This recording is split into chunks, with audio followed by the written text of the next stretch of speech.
प्यार के रोग लगल है अपना दिल में बसा के, कौन दुनिया चल गल सोना पागल बना के। देखे ले तरसे छे नैना ई बरसे छे, याद अबै छे तोहर हर पल। हो तोहर कमी के बदली जीवन भर हमरा सतैतौगे। याद तोहर अगनी ई बन के दिल के जलैतौगे।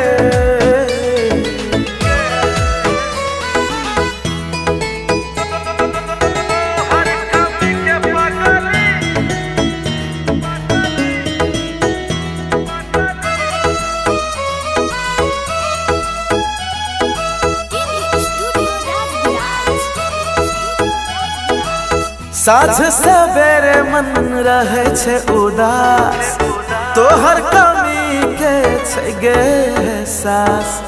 जियै जियै कोना तोरा कहियो, भके जुदा हम कोना रहियो।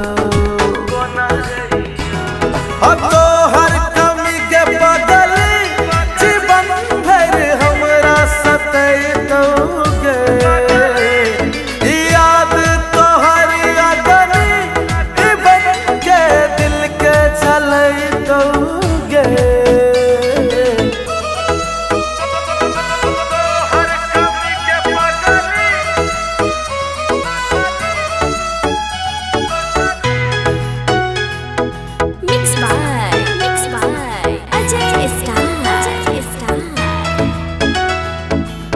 भूल के कोनो तू कह दे उपाय, गेल छी साफे हमरा भुलाय।